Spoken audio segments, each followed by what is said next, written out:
बिस्मिल्लाहिर्रहमानिर्रहीम। अस्सलाम वालेकुम। उम्मीद है आप सब खैरियत से होंगे। अल्लाह सुब्हाना ताला से दुआ है कि हम सबको अपने हिफ्ज़-ए-मान में रखे।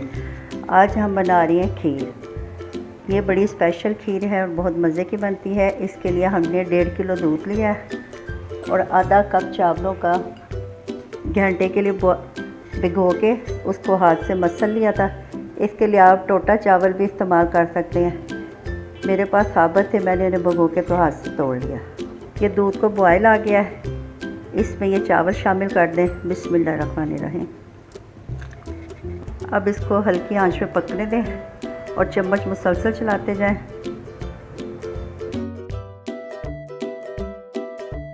ये देखिए तकरीबन 1 घंटा हो गया खीर को पकते हुए और ये तकरीबन रेडी हो गई है। अब इसको थोड़ा सा गाढ़ा करना है। ये चम्मच के साथ चावलों को ऐसे मैश भी कर लें। पकते हुए इसमें थोड़े से कटे हुए बादाम, बिस्मिल्लाहिर्रहमानिर्रहीम, थोड़े से कटे हुए पिस्ते। तकरीबन हमारी रेडी हो गई है। अब इस खीर को स्पेशल बनाने के लिए इसमें हम होममेड कंडेंस मिल्क शामिल कर रहे हैं। इससे इसका फ्लेवर और दुबाला हो जाएगा और ज़्यादा मज़े की बनेगी। बिस्मिल्लाहिर्रहमानिर्रहीम। घर में बनाया हुआ कंडेंस मिल्क बहुत एक्सपेंसिव मिलता है और घर में ये सस्ता बन जाता है। अच्छी तरह मिक्स कर लें।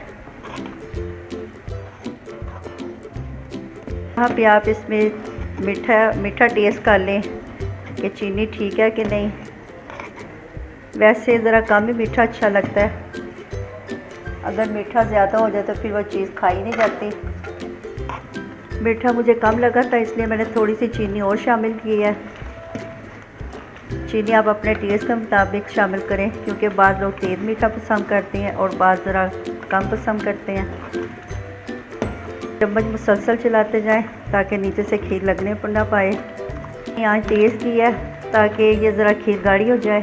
खीर पकाने से पहले अगर उसी देगची में पानी बॉयल कर लें तो उसका ये फ़ायदा होगा कि फिर खीर नीचे से लगेगी नहीं। मौके पे आपने हाथ को बचाना है क्योंकि हाथ जलने का डर होगा। ये हमारी खीर रेडी हो गई है। इसमें पकते हुए हमने छोटी इलायची के दाने भी डाल दिए थे। अगर आप चाहें तो उसमें पिसे हुए इलायची भी डाल सकते हैं। बस अब इसको हम डिश आउट करते हैं। तकरीबन 1.25 घंटा लगा इसे तैयार होने में। खीर जितनी ज़्यादा पकेगी उतनी टेस्टी और मज़े की बनती है। अल्हम्दुलिल्लाह हमारी स्पेशल खीर तैयार हो गई है।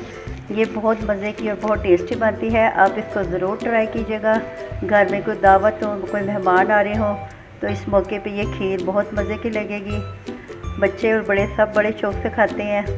अगर आप इस चैनल पर नए हैं तो इसको सब्सक्राइब करें, अपने दोस्तों के साथ शेयर करें और बेल आइकन को दबा दें ताकि हमारी आने वाली हर नई वीडियो फ्री में आपको मिल जाए। अच्छा जी, अब इजाज़त दें। अल्लाह हाफ़िज़।